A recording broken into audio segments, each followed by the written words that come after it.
Bonjour. Bonjour Julien, vous êtes partenaire chez Juliette Sterwen en charge du management et du learning.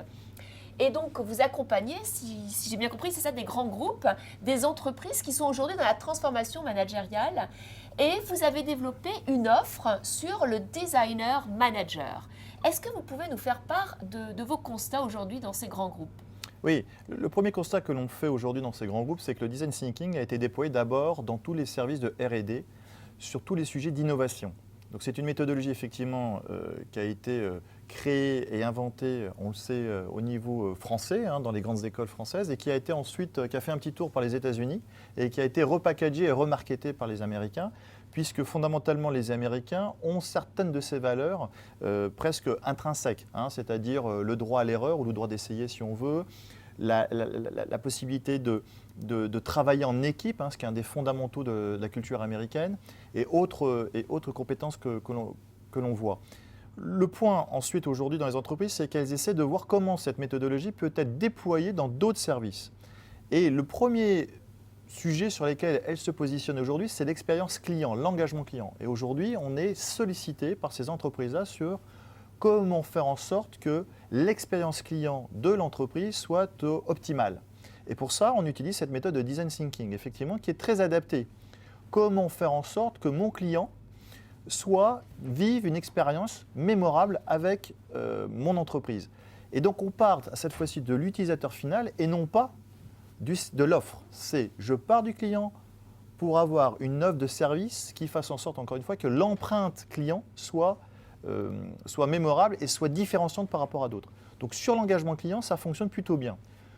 Autre service ou autre méthodologie sur lesquelles le design thinking est tout à fait adapté, c'est effectivement les séances de créativité. Aujourd'hui, dans le cadre de la transformation digitale des entreprises, effectivement, on a besoin de penser autrement ses processus, de penser autrement sa façon de faire. Et les outils digitaux qui sont déployés sont des bons prétextes pour pouvoir justement se poser ces bonnes questions-là. Et pour se poser ces bonnes questions-là, ça nécessite entre autres de travailler autrement, de collaborer autrement. Et collaborer autrement fait en sorte que le design thinking-là est tout à fait adapté. Donc on travaille beaucoup sur ces séances-là dans ces transformations digitales. Troisième sujet, en revanche, c'est comment s'assurer que le design thinking, au-delà de la séance de créativité où tout le monde fondamentalement va mieux travailler ensemble et donc de fait va développer l'engagement, se déploie de manière opérationnelle. Et c'est tout le constat que l'on fait aujourd'hui dans ces entreprises, c'est que fondamentalement, au-delà de la séance créativité et le bien-être que peut avoir de la collaboration, concrètement, comment ça se déploie et ça perdure dans l'entreprise. Et c'est là que la culture française a encore de gros progrès à faire sur ce sujet précis. Très intéressant. Vous êtes en train d'expliquer justement que les entreprises en France interprètent et utilisent le design thinking pour penser l'expérience de leurs collaborateurs ou de leurs clients, avoir de nouvelles façons de travailler avec des séances d'idéation, de créativité et en même temps se positionner sur les processus. Mais concrètement, celles qui vont plus loin, celles qui vont demain peut-être se transformer grâce au design thinking, quelles sont les conditions de succès que vous observez ?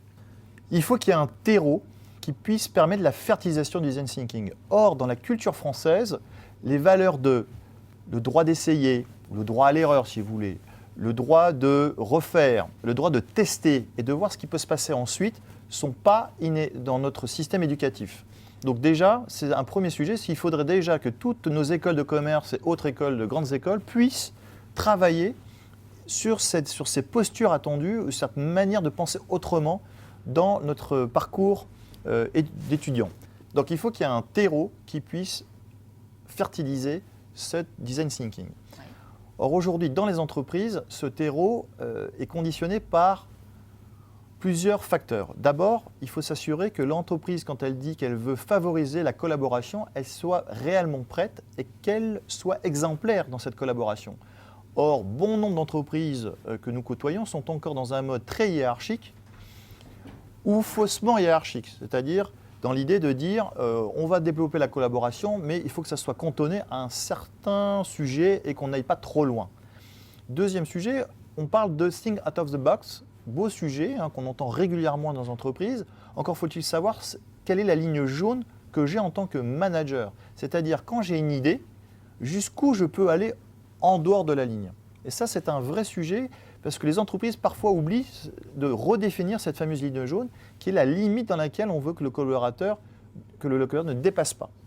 Troisième sujet aussi en termes de facteurs qui favoriseraient le design thinking, c'est de se dire aussi concrètement quelles sont les postures que l'on souhaite développer chez le manager. Et ces postures-là, aujourd'hui, elles ne sont pas innées. Hein. Et donc, pour pouvoir les développer, ça veut dire qu'il faut doubler l'effort de formation sur ces personnes-là. C'est-à-dire que demain, on peut imaginer que tous les collaborateurs d'entreprise seront formés au design thinking. C'est un peu notre vœu le plus cher.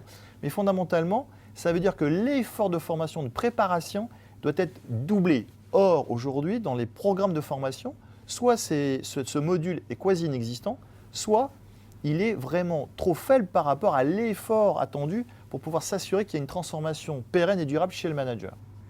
Merci beaucoup Julien, donc c'est vraiment très clair. Les conditions pour développer cette nouvelle façon d'être du designer collaborateur, designer manager sont essentielles. C'est les conditions pour penser autrement, les conditions pour justement fixer le cadre.